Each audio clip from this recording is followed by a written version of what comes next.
4절 거래계약서 작성하고 좀 금지행위가 있어요. 금지행위 이 두 파트를 공부할 건데 아까 우리가 처음에 우리가 의무 공부할 때 자기 의무하고 부자기 의무를 공부했을 거예요.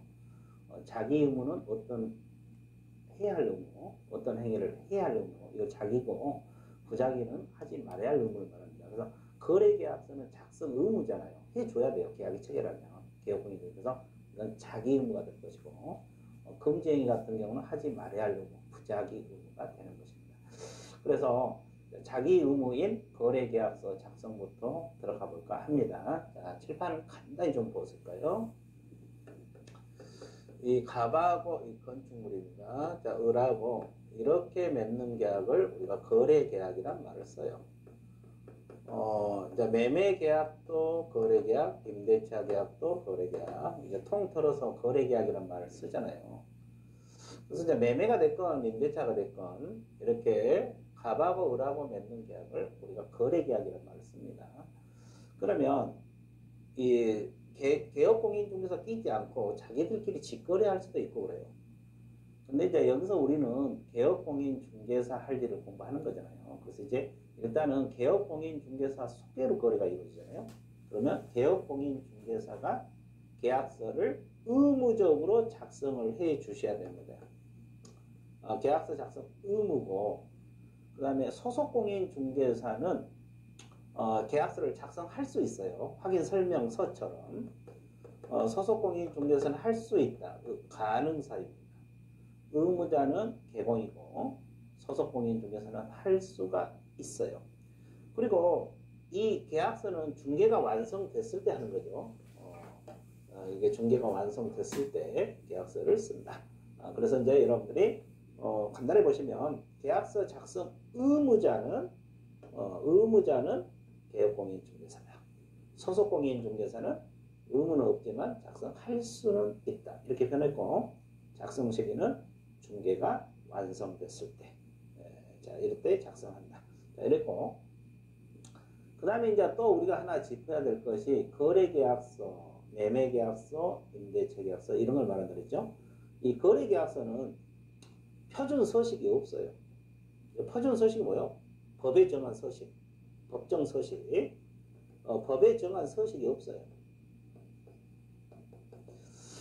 자, 우리가 앞에서 일반 중개계약서도 법정 서식이 존재하고 전속 중개계약서도 법정 서식이 존재한다고 배웠습니다. 그리고 조금 전에 배웠던 확인 설명서도 법정 서식이 있어요. 다 법에서 서식을 만들어 놨어요. 근데 이 거래계약서만큼은 법정 서식이 없어요. 표준 서식이 없다고. 그러니까 이제 거래계약서, 매매계약서, 임대차 계약서 같은 경우는 법에 정한 서식이 없으니까 아무 서식이나 써도 돼요. 여러분들 그 문방구에서도 계약서 팔 거예요. 그거 사다 써도 되고 또 공인중개사 협회에서 제공하는 서식도 있어요. 이거 갖다 써도 되고 또 요즘 뭐 인터넷상 서식 파는 사이트도 많아요. 전문적으로 그런 사이트 가입해서 그 서식을 사가지고 써도 관계가 없어요. 아무 서식이나 써도 관계가 없어요. 왜? 법에서 표준적으로 정한 서식이 없기 때문에 그래요. 그래서 유일하게 서식이 없는 것이 거래계약서. 우리가 상식적으로 생각하면 이건 서식이 있어야 될 것 같죠. 근데 이 거래계약서는 법정 서식인 즉 표준 서식이 없다는 거. 대신 그렇다면 이제 어떤 문제가 발생합니까요? A라는 개업공인중개사는 이 서식을 쓰고 B는 저 서식을 쓰고 C는 또 다른 서식을 쓰고 그러면 너무 혼란스러워요. 그렇다 보니까 이 국토교통부 장관이 그러면 우리가 표준 서식을 하나 정해서 쓰자. 예를 들어서 협회에 나온 서식을 쓰자. 이렇게 권장할 수 있어요. 그 사용을. 국토교통부 장관이 표준 서식을 정해서 권장할 수 있는데 권장하더라도 안 써도 관계없어요. 왜? 권장사항이 있기 때문에. 그래서 나는 계속 문방구에서 사다 쓴 서식이 익숙하다. 나는 그 서식만 쓰겠다. 그렇게 이야기를 해도 전혀 관계가 없다는 거죠. 왜? 이것은 의무사항이 아니라 국토교통부 장관이 표준 서식을 정해서 그 사용을 권장할 수 있다. 그래서 이런 서식을 쓰자고 권장하더라도 거부해도 관계없어요. 전혀 뭐 제재가 있다든지 그런 건 전혀 없습니다. 자, 그래서 이걸 알아두시면 좋겠습니다. 자, 그 다음에 이것도 중요하죠. 상식적으로 생각해 보세요. 계약서에 반드시 들어갈 서식, 기재사항, 계약서에 반드시, 그러니까 방금 했잖아요. 표준 서식이 있으면, 뭐 거기서 다 만들어 놨을 거 아니에요. 이거 쓰라고. 근데 표준 서식이 없어. 법에 정한 서식이 없다고. 그러니까, 아무거나 막 써보는. 그러니까 여러분들 그 계약서 서식 사다 보면 내용이 다 다르거든요. 내용이 다 달라요, 조금씩. 그러다 보면 이제 안 되잖아요. 그래서 우리 법에서 계약서에 반드시 기재할 사항을 규정을 해놨어요. 9가지. 그래서 아무 서식 노트에다 써도 되지만 이 9가지 내용은 반드시 계약서에 들어가야 된다. 그래서 이것은 이제 머릿속에 넣어야 돼. 이것도 마찬가지. 시험 보기 전까지는 머릿속에 다 들어있어야 될 겁니다. 상식적으로 계약 당사자, 거래 당사자죠. 인적사항 들어가야 돼요. 인적사항이 뭡니까? 주소, 성명, 주민번호. 이거 계약서 매도인 주소, 성명, 매수인 주소 이거 들어가야 될 거 아니에요. 반드시 들어가야 돼요. 뭐 노트에도 쓰든 아무 서식 써도. 그 다음에 물건의 표시가 들어가야 돼요. 물건의 표시가 뭡니까?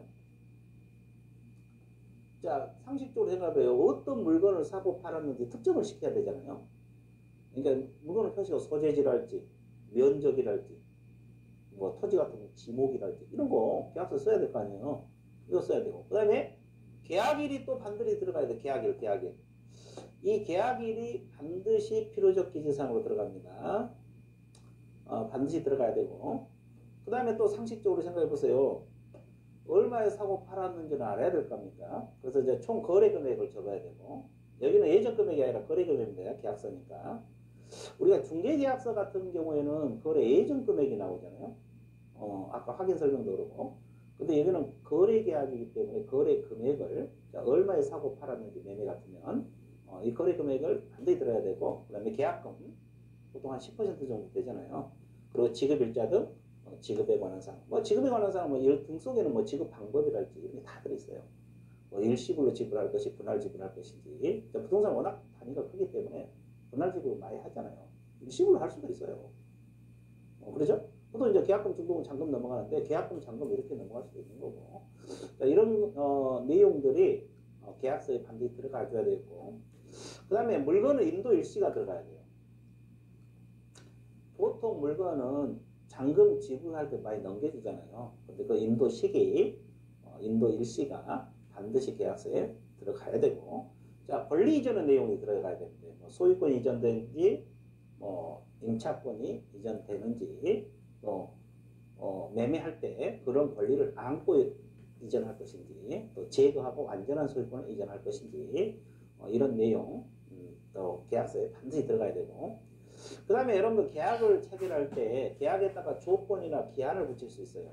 예를 들면 아까 우리가 공법상 거래구제 가장 대표적인 토지거래 허가제라고 배운 거 있죠. 토지거래 허가구역에서 토지를 사고 팔 때 허가 받을 것을 조건으로 해서 계약서를 쓸 수가 있잖아요. 그러면 그 조건이나 기한이 있으면 조건 기한이 계약서에 반드시 들어가야 되고, 그리고 이제 이것 들어가야 돼. 이게 좀 특이해요. 그래서 이제 색깔 넣어놨죠. 확인 설명서입니다. 확인 설명일자가 아니라 확인 설명서 교부일자가 반드시 들어가야 돼요. 우리가 상식적으로 생각하면 자, 확인 설명서 교부일자가 왜 계약서에 반드시 들어갈까? 자, 안 넣어도 될 것 같거든요. 근데 이게 필요적 기재사항으로 넣어놨어요. 이것은 뭐냐면 요즘은 확인 설명서 다 써주잖아요. 공부도 다 하고. 요즘은 뭐 개업권 민주회사가 확인 설명서 안 써주신 분이 별로 없어요. 근데 과거 초창기 때는 계약서만 써주고 확인 설명서를 안 써준 경우가 종종 있었어요. 그렇다 보면 안 되잖아요. 그래서 이제 확인 설명서 교부일자를 계약서에 필요적 기재사항을 넣어놓게 보면 이걸 안 써줄 수 없잖아요. 그러니까 결국 확인 설명서를 간접적으로 쓰게 만드는 거지. 간접 강제하기 위해서 거래계약서 필요적 기재사항으로 들어간다. 근데 이제 이것을 뭐 확인 설명일자 뭐 이렇게 출제하신 분도 있어요. 확인 설명일자가 아니라 확인 설명서 교부일자입니다. 확인 설명서 교부일자가 필요적 기재사항들. 그 다음에 그 밖에 특약사항이죠. 특약사항인데 우리가 이제 특약사항은 주로 이제 뭐는 위험부담 관련 문제 민법에서 배우죠. 뭐 담보책임 관련 문제, 뭐 조세 공간할지, 계약 해제 관련 사항이랄지, 뭐 매매 비용이랄지 이런 걸 특약사항에 넣을 수 있어요. 그렇죠? 이제 이런 약정 그래서 총 9가지가 필요적 기재사항으로 넘어갑니다. 근데 여기서 이제 시험에 나올 때 자주 틀리기 쉬운 것들이 있어요. 자, 이 속에 이 공법상 이용제한 거래 기준은 들어있지 않아요. 근데 왜 이거에 잘 틀리냐 하면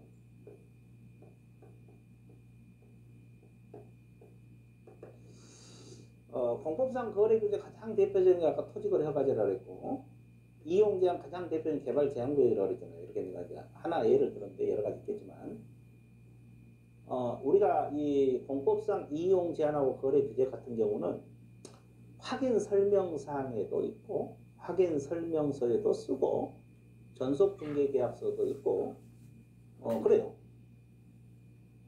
전속 중개 계약 정보 공개 사항에도 있고 그죠?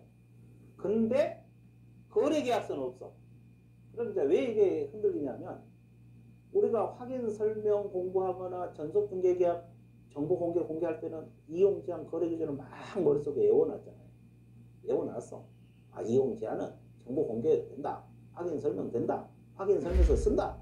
계약서도 중개 계약서도 쓴다. 뭐 이렇게 외워놨는데 이 거래 계약서는 없어. 그러니까 이게 이제 흔들리는 거지. 공부가 덜 하시면 흔들리지도 않아요. 이제 공부를 많이 해놓으면 이제 헷갈려. 그러니까 결론적으로 뭐냐면 이용 제한하고 거래 규제는 다른 데는 많이 들어가 있어요. 근데 거래계약서 파트에는 없다는 거. 거래계약서 파트에는 공법상 이용 제한 거래 규제가 들어있지 않다는 것을 여러분들이 반드시 기억을 하셔야 돼요.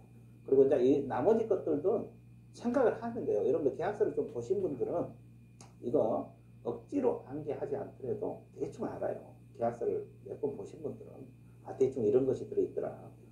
그래서 이제 뭐 인적사항 당연히 들어가고 물건의 표시, 뭐 계약일 같은 거, 거래 금액이라든지 인도일시, 원리적인 내용, 조건 계약 있으면 기한, 확인설명서 교부일자 대충 알아요. 이제 이게 좀 특이하죠. 확인설명서 교부일자가 아는데 뭐 처음 하신 분들은 좀 어려울 수도 있죠. 근데 이제 이런 것을 나중에 시험 보기 전까지는 다 알게 될 겁니다. 일단 이런 것이 필요적 기재사항이다. 아무 서식이나 써도 되지만 이 필요적 기재사항은 반드시 들어가야 된다는 거 반드시 기억을 해주시면 되겠습니다. 자, 그 다음에 거래계약서 쓸 때 거짓 기재하지 말라 그랬어요. 당연한 소리죠. 자, 내용을 잠깐 봐드릴게요. 개업공인중개사는 소공도 마찬가지. 거래계약서를 작성할 때는 거래 금액 등 거래 내용, 거래 금액 등 거래 내용.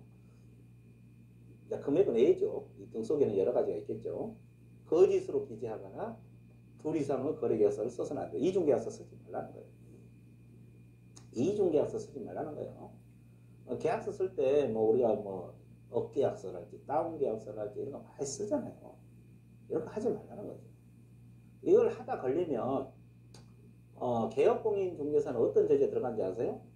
일단 나오겠지만 임의적 등록 취소 사유가 돼요. 임의적이란 말은 등록을 취소할 수도 있고 안 할 수도 있어요.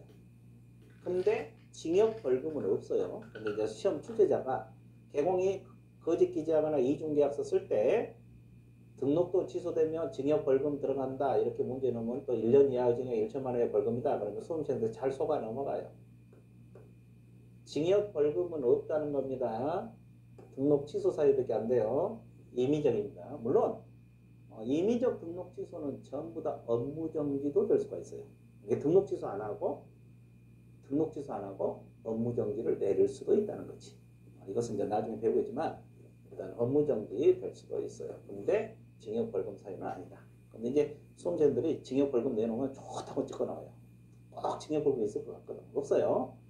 자, 임의적 등록 취소 사유고 자, 소속공인중개사가 이 거짓 기재하거나 이중 소속공인중개사도 계약서 쓸 수 있다고 했잖아요. 소속공인중개사 계약서 작성할 수 있는데 소공이 이걸 거짓 기재하거나 이중계약서 쓰잖아요. 그러면 자격정지 들어갑니다. 6개월 범위 내에서 자격정지가 될 수도 있어요. 자, 그래서 이제 이것도 마찬가지. 징역벌금은 없는 거 마찬가지고. 그래서 결국은 이 제재가 이 내용은 절대 안 틀려요. 한번 읽어보면 공부할 것도 없어요. 이중계약 쓰지 말라 이거고.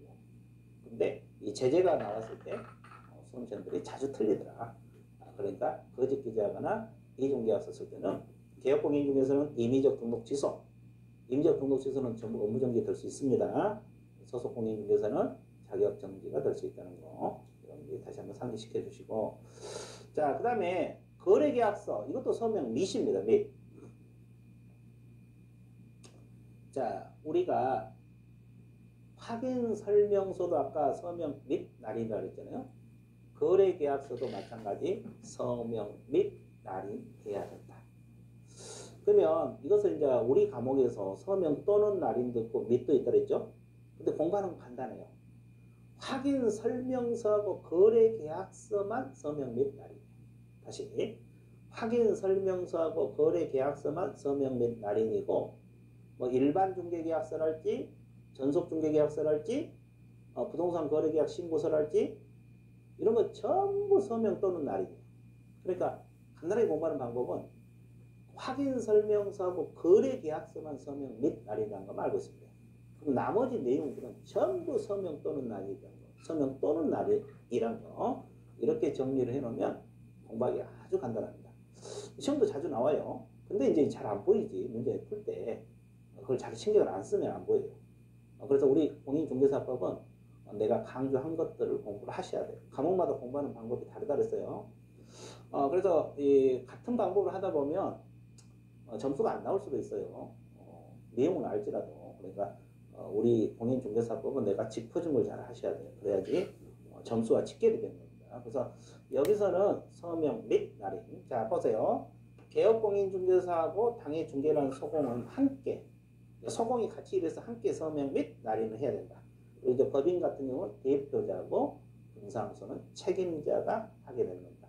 이거는 확인설명서하고 똑같죠. 왜 그러냐면 확인설명서 서명 날인 법 규정을 거래계약서 파트도 그대로 갖다 쓰는 거예요.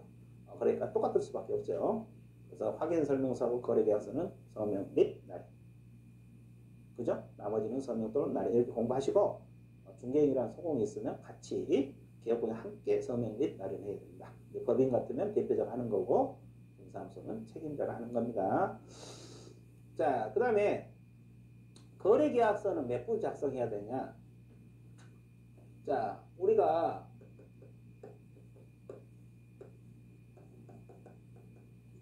이렇게 맺는 계약을 거래계약이고, 이때 쓰는 서식이 거래계약서예요. 그러면 거래계약서는 상식적으로 생각해 보세요.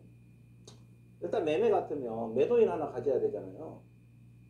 매수인 하나 가져야 되잖아요. 개공이 한 번 보관해야 되잖아요.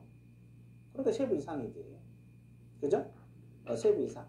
그리고 이제 이건 5년 보관하게 돼 있어요. 자, 개공이 거래계약서에서는 거래 당사자. 이 거래 당사자란 말은 쌍방이란 뜻입니다. 우리 법에서는 쌍방이라는 표현을 쓰지 않고 이렇게 거래 당사자라는 표현을 쓰고 있는데, 쌍방 교부한다. 그 말은 세부 이상 작성해야 된다는 거죠. 왜냐하면 이쪽에 한 부 주고 이쪽에 한 부 주고 개공이 하나 보관을 해야 되니까 최소한 세부 이상 작성해야 돼요. 쌍방에게 교부하고 원본, 사본, 전자문서를 5년간 보존해야 된다. 다만 공인전자문서 선택. 아까 이야기했잖아. 공인전자문서 전자계약 낼 때 이런 거는 거기서 자동 보관되기 때문에 여기서 따로 보관하지 않아도 됩니다. 그러면 종합 정리할게요. 보관에 대해서 종합 정리 한번 해드릴게요. 우리가 앞에서 일반 중개계약서를 배웠습니다. 그리고 이제 뭘 배웠느냐? 전속 중개계약서를 배웠어요. 그리고 이제 확인 설명서를 배웠습니다. 그 다음에 지금 이제 거래계약서를 공부를 합니다. 자, 이렇게 공부를 하게 되는데 잘 봐보세요. 보관에 대해서 종합적으로 이야기한 거야. 이것은 구체적으로 몇 년 보관하라 이런 규정이 존재하지 않는다고 공부를 했습니다. 그 다음에 이 전속중개계약서하고 확인설명서는 원본, 사본, 전자문서를 3년 보관하라 그랬어요. 그리고 지금 배우는 거래계약서는 5년, 원본, 사본, 전자문서 5년을 보관하라 그랬어요. 자, 5년을 보관하라 그랬는데 5년 오자가 잘 안 써집니다. 5년을 보관하라 그랬어요. 그래서 일반 중개계약서 같은 경우는 구체적인 몇 년 보관하라 이런 규정이 존재하지 않아요. 그리고 이제 전속하고 확인 설명서는 3년간 보관을 해야 되고, 원본, 사본, 전자부 이건 똑같은 내용이고, 공인전자 문서센터 이거 똑같습니다. 거래계약서는 5년간 보존을 해야 됩니다. 자, 이런 내용을 종합적으로 묶어서 또 한 번씩 봐주셔야 돼요. 왜냐면 잊어먹거든요. 그 단원 배울 때는 그런갑다 그러다가 한 2주일, 한 달 지나면 다 잊어먹어요. 내가 한 번씩 종합적으로 읊어줘요. 이렇게 잊어먹었던 거 모아가지고, 보관 거는 쫙 모아가지고, 서명 및 날인 그릇을 한 번씩 모아서 이렇게 읊어주기 때문에 계속 강의를 듣다 보면 상기가 되는 거지. 그래서 이제 가는 거예요. 그래서 우리 사람 머리는 무궁무진해요. 그 많은 내용을 여러분들 기본 교재 보면은 뭐 보통 기본서가 500페이지부터 한 700페이지 정도 되거든요. 또 조금 더 얇은 것도 있겠지만 그 많은 내용을 다 넣을 수가 있어요. 사람 머리 무궁무진하다는 거예요. 어떻게 넣을까 그러는데 계속 반복하다 보면 다 들어와요. 그러니까 합격이 가는 거예요. 이게 달리 합격한 게 아니거든요. 그래서 이제 노력만 하면 되는 거지 결국. 그래서 이제 이런 내용을 다시 한번 상기를 시켰습니다. 거래계약서는 5년입니다. 자, 제재를 한번 봐드릴게요. 개업공인중개사는 업무정지 받을 수 있는 사유들이 몇 가지가 있어요. 잘못 계약서 관련해서. 자, 여기서 계약서를 작성, 교부, 보존하지 않았다. 아까 5년 보관하고 쌍방 교부하라 그랬잖아요. 작성 의무가 있고. 이건 하고 난 다음에 아까 계약서 개공인 서명 및 날인하지 않았다. 그러면 개업공인중개사 업무정지 들어갑니다. 업무정지는 별도 말이 없더라도 최대가 6개월이라고 이야기했어요. 그래서 계약서를 작성 의무했었잖아요. 하지 않거나 쌍방 교부하지 않거나 보존하지 않았다. 서명 및 날인하지 않았다. 업무정지. 그리고 이건 아까 내가 이 내용 공부할 때 이야기 해줬죠. 계약서 거짓 기재하거나 이중계약서 쓸 때. 그러면 아까 등록 취소 처분을 받을 수 있다고 했어요. 아까 임의적이란 말 썼죠. 이게 이제 취소 처분을 받을 수 있다. 이게 임의적이에요. 필요적 등록 취소란 말은 반드시 등록이 취소된다는 뜻이고, 임의적이란 말은 취소될 수도 있고 안 될 수도 있다. 근데 아까 뭐라 그랬어요? 징역벌금이 없다고. 이 거짓 기재하거나 이중계약서는 징역벌금이 없다고 누차 강조를 합니다. 이 출제자들이 꼭 1년 이하 징역 1천만 원 이하 벌금 이렇게 출제를 하거든요. 징역벌금은 존재하지 않습니다. 이거 아까도 이야기했지만 다시 한번 강조드려요. 그 다음에 소속공인중개사로 넘어가 볼게요. 이 소속공인중개사가 서명 및 날인하지 않거나, 개공하고 같이 서명 날인하라고 그랬죠. 단독으로는 아니고 같이 일을 했을 때. 그 다음에 이거 거짓 기재하거나 이중계약서요. 아까 내용할 때 한번 이야기했는데 이건 자격정지입니다. 이 자격정지란 말은 일정 기간 중개업을 못하게 하는 거예요. 일정 기간 중개업을 하지 말라. 최대가 6개월이 이것도 마찬가지. 그래서 자격정지 처분을 받을 수가 있어요. 그럼 그 기간 동안 중개업에 종사하지 못하게 되는 거지. 그래서 이제 이런 내용을 알아두시면 되겠습니다. 자, 우리 과목에서 사실 이 제재 묻는 문제가 제재가 문제거든요. 워낙 많아서 이걸 다 머릿속에 넣어야 되는데 수험생들이 이제 제재 때문에 골머리를 안 해요. 방법이 없어요. 이 제재는 반복해서 공부하는 수밖에. 그러니까 잊어먹더라도 자꾸 보고 듣고 읽고 막 그래야 돼요. 그렇다 보면 나중에 다 기억이 돼요. 그래서 이제 문제를 풀어내는 거지. 그냥 대충 해갖고 문제 풀 수는 없는 거예요. 그럼 점수가 안 나오죠. 점수가 안 나와요. 그죠? 자, 그래서 소공제재, 계약서 관련 제재를 봤습니다. 그 다음에 이제 지금부터 이제 뭘 공부를 하느냐? 5절 파트가 금지행위입니다. 금지행위란 말은 말 그대로 하지 말라는 거예요. 우리 과목은 아까 말했죠. 하라. 자기 하지 말라. 부작용. 그 부작용이죠. 자, 보세요. 우리 과목은 크게 압축하면 어떤 걸 하라. 하지 말라. 두 가지요. 하라는 걸 안 하면 처벌 받는 거고, 하지 말라는 걸 하면 처벌 받는 거예요. 그러면 지금부터 공부하는 것은 하지 말라. 이제 하면 처벌 받아요. 근데 하지 말라는 걸 해버리면 벌칙도 세요. 아까 하라는 거 안 하면 뭐 업무정지랄지 등록취소 이런 거밖에 안 되잖아요. 근데 하지 말라는 걸 해버리면 벌칙이 뭐 징역벌금에다가 뭐 등록취소 벌칙도 아주 셉니다. 그래서 이제 이 하지 말라는 걸 해버리면 안 됩니다. 그래서 부작용인데 이 금지행위 규정은 우리 법 33조에 나와 있어요. 이 33조 1항하고 33조 2항에 규정되어 있거든요. 그래서 작년까지만 해도 우리가 1항만 있었거든요. 이제 이 2항이 최근에 생겼어요. 그래서 이제 금지행위는 33조 1항하고 2항 다 공부를 하셔야 돼요. 주로 이제 1항이 주 내용이죠. 1항이 주 내용인데 이용이 최근에 2항이 생겼다는 걸 알고 있어야 되고, 그러면 1항 금지행위는 누구에게 적용되느냐? 개공하지 말라.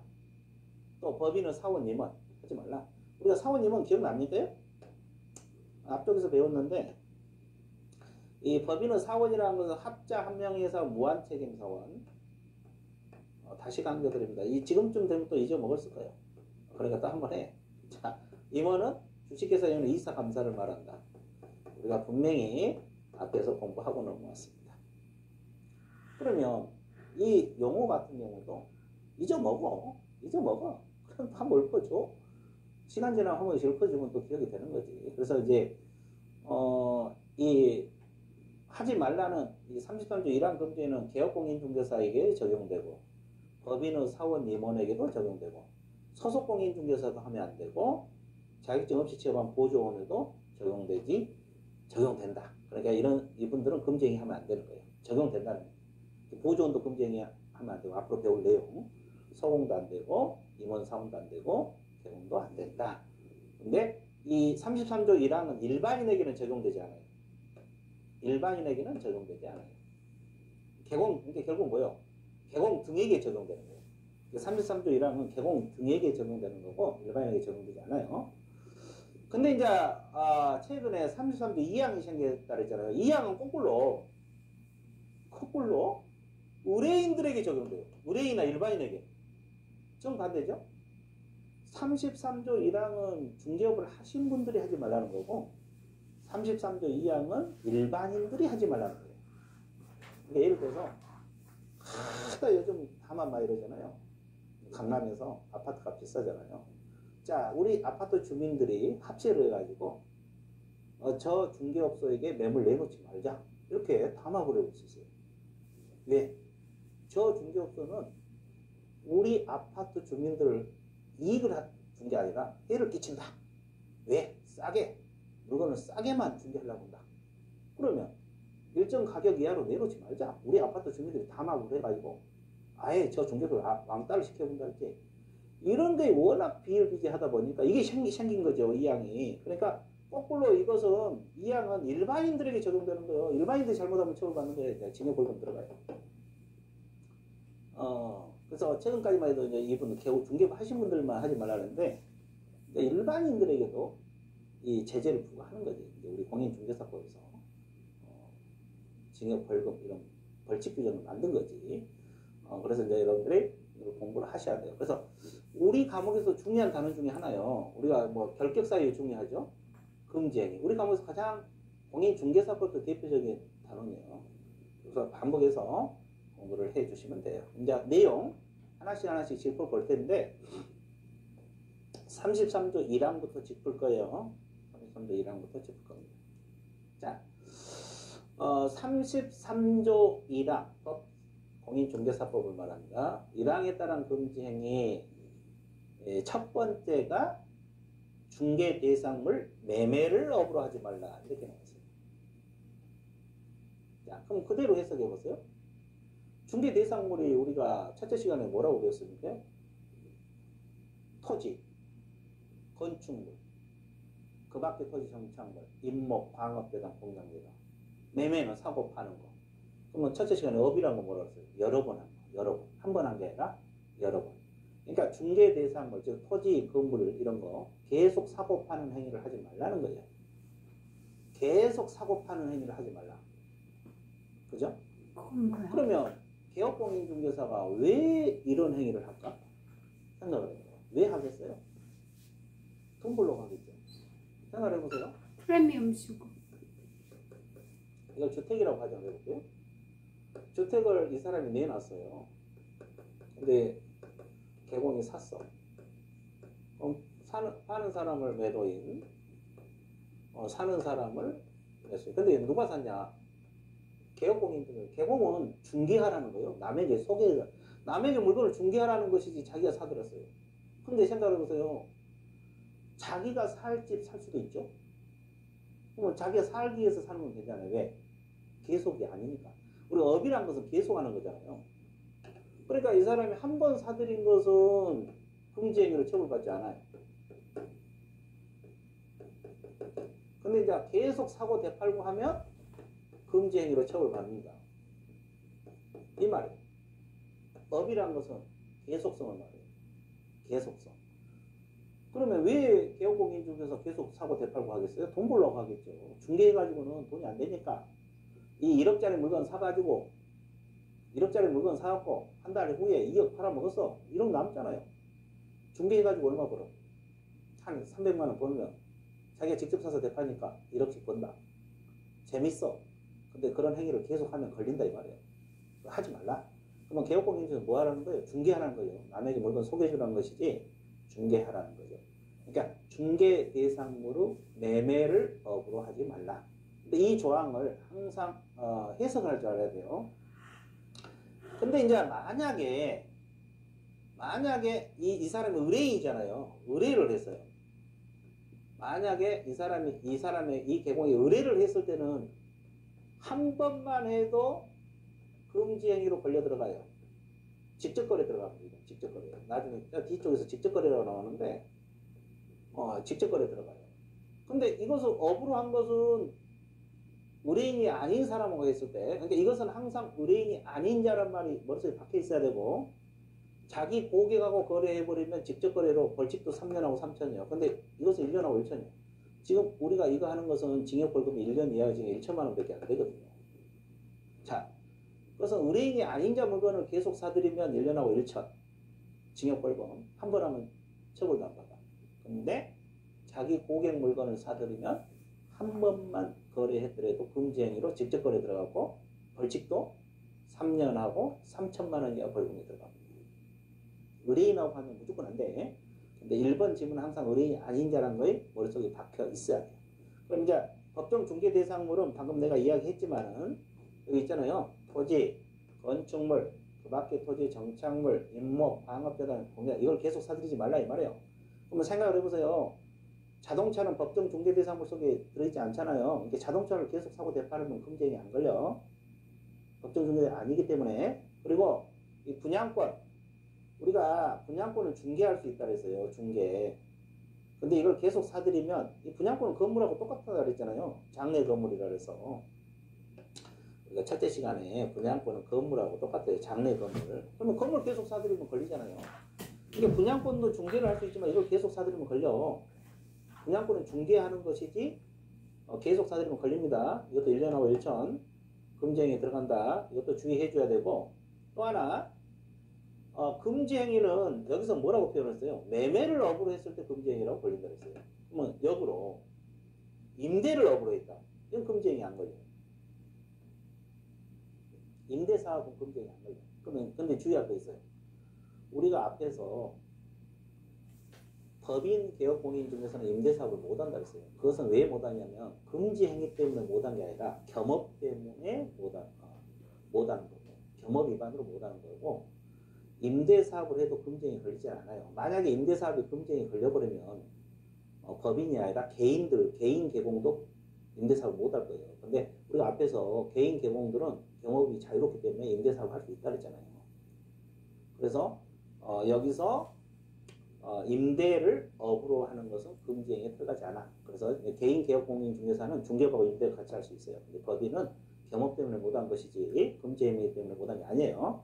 그래서 매매를 업으로 한 것이 금지행위지 임대를 업으로 한 것은 금지행위가 아니란 거 반드시 이건 금지행위, 임대를 업으로 한 것은 금지행위 아니다. 이걸 기억을 해 주셔야 되고, 그 다음에 아까 얘기했잖아요. 의뢰인, 자기 고객으로부터 매수하거나 고객에 매도를 했다. 자기 물건 팔아먹었다. 이것은 금지행위에 들어갑니다. 금지행위 중에서 어디에 들어가느냐? 직접거래. 이건 지금 1번에 걸린 게 아니라 직접거래 들어갑니다. 3년하고 3천에 들어가 버려요. 이것은 직접 거래로 3년하고 3천 징역벌금 들어갑니다. 그러니까 의뢰인하고는 한 번을 해도 직접 거래가 되는 거예요. 의뢰인 물건을 사들이면 한 번만 해도 직접 거래가 된다는 거 유념하셔야 돼요. 자, 그래서 중개 대상물 매매를 업으로 하는 행위 하지 말라. 이 법조문을 먼저 숙지한 게 낫겠죠. 자, 두 번째가 뭐냐면 중개사무소 개설 등록을 하지 아니하고 무등록업자입니다. 중개업을 영위하는 사실을 알면서, 이게 키포인트예요. 알면서 그를 통하여 의뢰받거나 자기 명의를 이용케 하는 행위. 자, 이것이 핵심 키포인트인데 무등록업자임을 알면서 의뢰받는 행위. 그러면 개업공인중개사 A가 다른 뭐 개공으로부터 같이 의뢰를 받아서 뭐 공동으로 할 수 있고 그건 관계없어요. 근데 무등록업자로부터 매물을 의뢰받아주고 중개를 한다? 안 돼요. 근데 개공이 그 사람이 무등록한지를 모르고 의뢰받으면 되잖아요. 모를 수도 있잖아요. 그 사람이 뭐 나는 개공이다 이렇게 속일 수도 있는 거고. 근데 그 사람이 무등록하는 걸 알고 의뢰받으면 금지행위로 걸려들어서 1년 이하 징역 1천만 원 벌금 들어갑니다. 그래서 알면서가 핵심이에요. 무등록을 하는 것 자체를 알면서 의뢰받아야 한다. 몰랐다면 금지행위에 걸리지 않는다. 그럼 이렇게 하면 되지. 만약에 관청에 딱 걸렸다. 그러면 나는 저분이 무등록업자를 몰랐다. 그렇게 이야기하면 일단 빠져나갈 수는 있겠죠. 그죠? 그러니까 알고 의뢰받았을 때만 금지행위. 그리고 또 하나, 알면서 의뢰받기만 하면 금지행위에 해당되고 중개를 완성시켜야 할 것은 아니다. 그러니까 이 말은 무등록업자하고 협조하는 것 자체만으로 금지행위지 꼭 의뢰받았고 계약까지 성사시켜야만이 금지행위로 처벌받는 건 아니다. 이게 결국 한마디로 요약하면 무등록업자하고 등록하지 않는 사람하고 같이 놀지 말라는 소리예요. 같이 놀면 걸려 들어간다 이거예요. 계약했든 안 했든. 협조하면 걸려 들어간다. 알고 모르고 하면 안 걸리겠지만, 그러니까 결국은 알고 협조하지 말라 이런 원리가 되는 겁니다. 그 다음에 이제 세 번째가 하지 말아야 될 것이 이거죠. 중개 보수가 됐건, 보수 있잖아요. 과거에는 이게 중개 수수료란 말을 썼죠. 지금은 보수란 말을 쓰죠. 그럼 실비. 초과이익 금품을 받는 행위.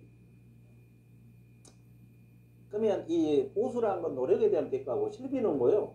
실제 들어간 비용이잖아요. 뭐 교통비랄지 뭐 이런 거. 숙박비랄지, 뭐 장부, 열람 비용이랄지 이런 게 다 실비인데 우리가 보수하고 실비는 더 받을 수는 있거든요. 아니 더 받는 게 아니라 각각 따로 받을 수는 있어요. 더 받는 게 아니라 보수 따로 실비 따로 받을 수 있는데 더 받으면 걸린다. 초과해서 받으면 걸린다. 그러니까 예를 들어서 이 뭘 중개했을 때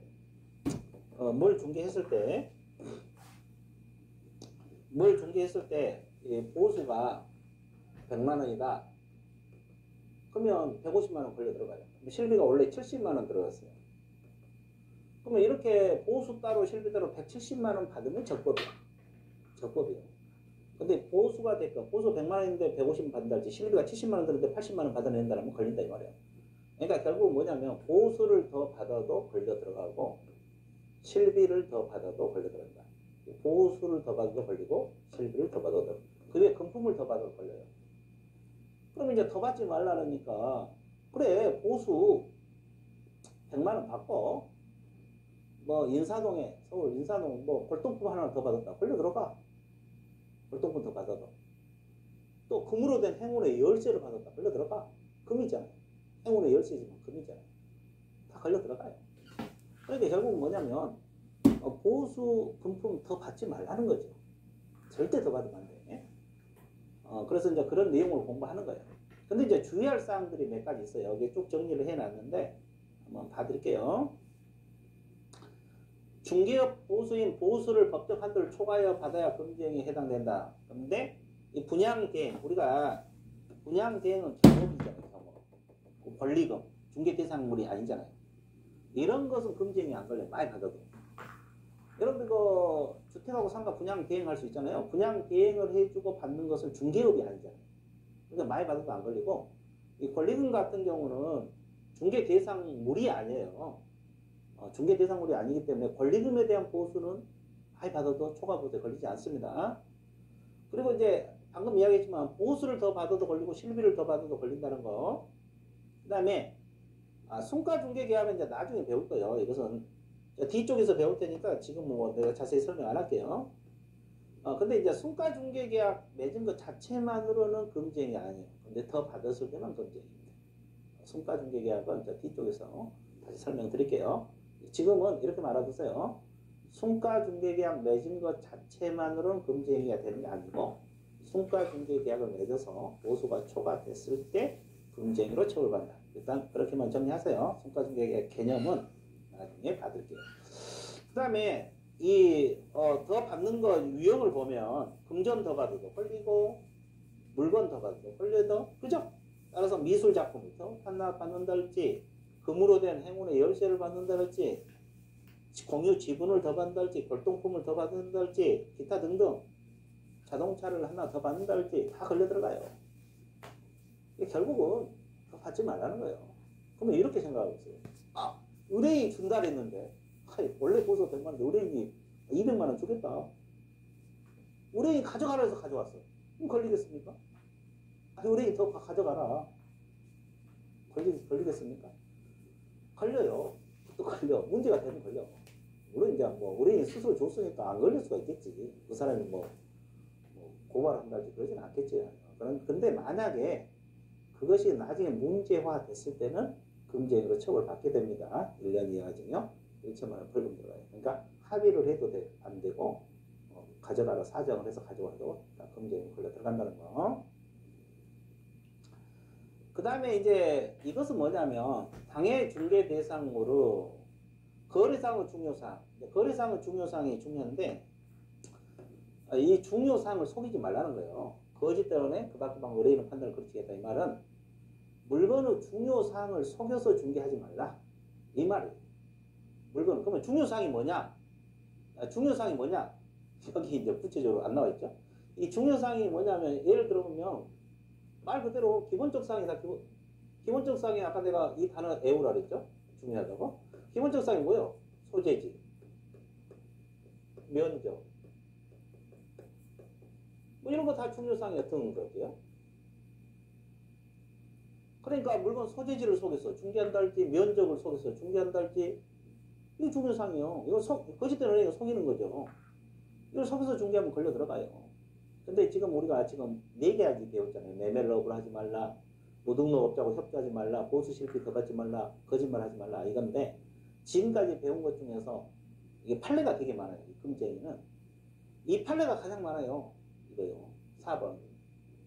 왜? 그만큼 개업공인중개사가 거짓말을 마해해서 중개했다는 거지. 판례가 왜 나옵니까? 분쟁이 일어나서 나온 거 아니에요? 그럼 그만큼 거짓말을 마해했기 때문에 분쟁이 일어나서 법원에 갔을 거고 법원에서 판례가 나온 거 아니에요. 다 판례가 있지만 특히 이 조항 판례가 가장 많아요. 거짓말에서. 그럼 그만큼 이제 왜냐면 개공도 먹고 살아야 되니까 뭐 거짓말도 하고 중개를 하겠죠. 걸려 들어갑니다. 자, 그러면 거래상의 중요사항, 기본적 사항 이런 거 중요사항 됐어요? 그리고 이제 공법상 이용제한 거래규제 이런 거 다 중요사항이에요. 개발제한구역인데 아닌데 토지거래 허가구역인데 아니다. 이런 걸 속이지 말라 이 말이에요. 기타 등등. 그래서 이제 중요사항은 결국 사회통념에 따라서 판단을 하게 되겠지만 일단 이런 것들이 중요사항이라고 보면 되세요. 그 다음에 이 속이는 방법은 적극적으로 거짓말해도 걸리고 하자라 이건 뭐냐면 하자를 알고 안 가려고 그러니까 적극적으로 면적이 이상이 없다 거짓말한 거잖아요. 근데 알고 안 가르쳐준 것도 걸려 들어가요. 모른 채 해도 걸려 들어간다고. 물론 몰라서 못 가르쳐준 건 관계없겠지만 알고 안 가르쳐준 것은 그것도 뭐 소극적으로 속이는 거죠. 이것도 금지행위 들어가요. 그러니까 적극적으로 거짓말 하든 하자를 알고 안 가르쳐주든 하여튼 의뢰인들이 속아 넘어가가지고 했을 때는 물론 속아 안 넘어가더라도 거짓말 하는 것 자체만으로 금지 행위입니다. 그 다음에 또 여기서 이제 우리가 짚고 들어갈 것이 뭐냐면 이제 5번째 여기서부터 이제 아까 4가지는 징역 벌금 1년하고 1천만 원짜리예요. 징역 벌금. 근데 여기서부터는 이제 징역도 무고와 3년 이하 징역 3천만 원의 벌금 사유. 지금부터는 쭉. 자, 이 관계 법령이 양도 알 수 있는 금융 부정 임대는 관련 증서. 이거 줄여서 이제 관련 증서인데, 관련 증서를 중개만 해도 걸리고, 개공하는 일 이거 하잖아요. 물건 중개주고 돈 받고 사는 거에 중개, 개업공이 할 일인데, 이 관련 증서는 소개만 해줘도 걸려 들어가요. 그리고 벌칙도 3년하고 3천. 매매를 일본도 아까 걸렸죠. 이거 아까 일본에서 매매 업일은 중개 대상으로 매매를 업을 했을 때 걸려 들어간 거고, 이건 관련 증서를 계속 사들일 때 걸려 들어간다. 그러니까 이 관련 증서는 중개만 해도 걸려 들어가고 매매를 업으로 해도 걸려 들어간다. 둘 다 3년하고 3천입니다. 그러면 관련 증서가 뭐냐 이걸 공부하면 돼요. 관련 증서 이거 나와 있잖아요. 입주자 저축 증서. 자, 입주자 저축 청약 통장 생각하면 돼요. 청약 통장 생각하면 되는데, 이게 관련 증서예요. 이건 중개만 해도 걸려요. 그러니까 중개만 해도 걸리고 사들여도 걸리고, 주택상환사채, 무허가 건물 확인서, 건물철거 예정증명, 이건 다 관련 증서들이에요. 그러니까 이런 관련 증서들은 중개만 해도 걸리고 계속 사들여도 걸린다. 그리고 이제 벌칙도 3년 이하 징역 3천만 원 이하 벌금. 근데 이 판례가 나와 있죠. 이거 중요 판례인데, 중요 판례거든요. 아파트 분양권은 우리가 앞에서 건물이라고 배웠잖아요. 관련 증서를 보지 않아요. 그리고 이제 판례에서 상가 분양 계약서, 이것도 관련 증서를 보지 않고, 그 다음에 관리처분 계획 인가로 인한 취득한 입주자로 선정된 지, 이거 단순 입주권이 아니라 이거 단순 입주권은 관련 증서가 되겠죠. 근데 관리처분 계획 인가로 인하여 취득한 입주자로 선정된 지, 이거 입주권, 인가를 받은 입주권을 말합니다. 이 세 가지, 분양권이랄지 상가 분양 계약서랄지 관리처분 계획 인가를 받은 입주권은 관련 있는 증서가 아니에요. 관련 있는 증서가 아니다는 거고요. 분양권 중개할 수 있다 이 말이에요. 중개할 수 있다는 거지. 그래서 처벌을 받지 않아. 근데 아까 주의할 것은 분양권을 계속 사들이면 걸려 들어가. 일본에 의해서. 분양권은 증서가 돼버리면 이제 관련 증서 되면 중개도 못 하잖아요. 분양권은 중개는 가능해. 계속 사들이면 걸리지만. 이 세 가지는 관련 있는 증서가 아니란 거를 다시 한번 상기시켜 드릴게요. 그 다음에 이제 6번째 하지 말아야 할 것이 이거잖아요. 의뢰인과 직접 거래하거나, 이 직접 거래. 쌍방대리. 자, 직접 거래라는 것은 아까 내가 1번 할 때 약간 이야기를 했는데, 의뢰인하고 하는 게 다 직접 거래예요.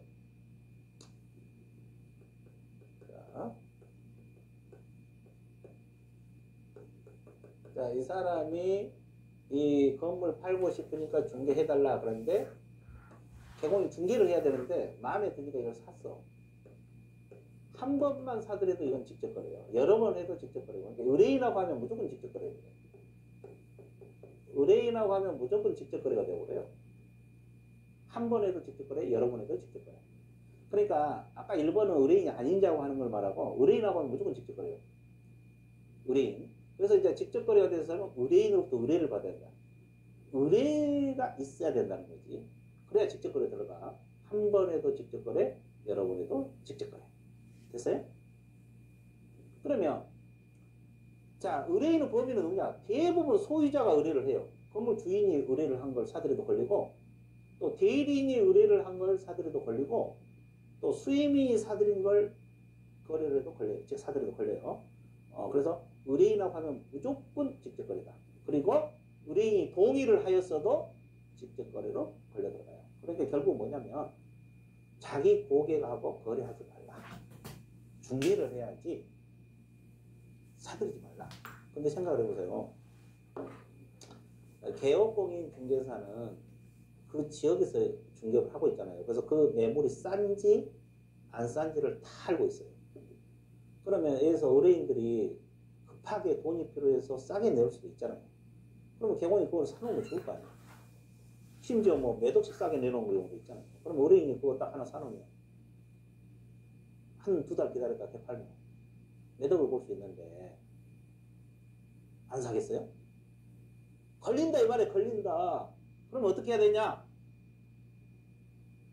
우리는 그것도 공부해야지. 그걸 사야 되는데 사면 걸리고 징역도 1년도 아니고 3년이야 3천만 원이야 벌금인데, 그러면 우리는 어떻게 안 사고, 아니 안 사고 와야 안 걸리고 살 수 있는가를 연구를 해야 될 것이다. 그걸 이제 공부를 해야 되거든. 그럼 어떻게 하면 안 걸리냐? 맨날 이거 질문 들어오잖아요. 그러면 사고 싶은데 어떻게 하면 안 걸리고 사느냐? 이렇게 하면 돼요. 다른 개업공인중개사를 통해서, 그러니까 비개공에게 계약서 써달라는 거지. 그러니까 A가 직접 사면 걸리니까 친구 개공 B에게 계약서 좀 써달라. 그러면 이렇게 되는 거죠.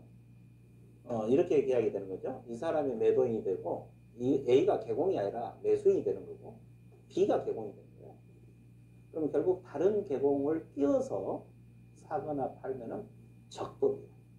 대신 중개 보수는 줘야지. 그러니까 보수 아끼려고 하다 보니까 자꾸 걸려 들어가는 거지. 보수는 주고 살 수는 있어요. 보수 한 500만 원 주고 1억 남겨먹으면 되지. 근데 직접 사면 걸린다는 거예요. 그러니까 의뢰인하고 거래하면 무조건 직접 거래로 걸려 들어간다. 한 번이든 여러 번이든. 자, 이걸 주의 있게 공부를 해주시면 되겠습니다. 자, 근데 여기 직접거래 또 하나 될 것이 배우자 소유 부동산을 중개하는 것은 직접거래에 해당되지 않습니다. 즉 금지행위 아니에요. 그러니까 예를 들어서 여러분들 부부들 중에서 부인이 중개업을 하는 경우도 있고 남편이 중개업을 하는 경우도 있잖아요. 근데 이제 부인이 중개업을 할 때 남편 명의로 된 부동산 있잖아요. 이것은 직접거래 안 걸려요. 재산은 별개거든요. 부부는 재산은 별개이기 때문에 남편 명의로 된 것을 부인이 중개한 것은 직접거래 아닙니다. 직접거래 아니에요. 그러니까 옆집 부동산에 내놓을 필요는 없습니다.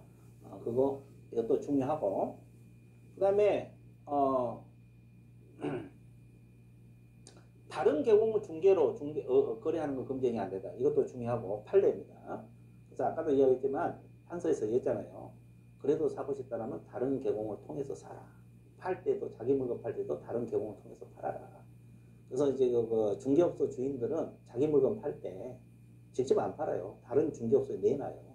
걸리니까 그런데 다른 중개업소에 내놓습니다. 그러면 그렇게 해서 파는 거지. 물론 이제 중개 보수는 줘야 되겠죠. 자, 이거 직접 거래 중요합니다. 그래서 33조 1항은 하지 말라는 거, 개공 등이 하지 말라, 보존도 하지 말라. 그래서 이렇게 쭉 9가지를 공부했는데 이것을 여러분들 하지 말라는 걸 잘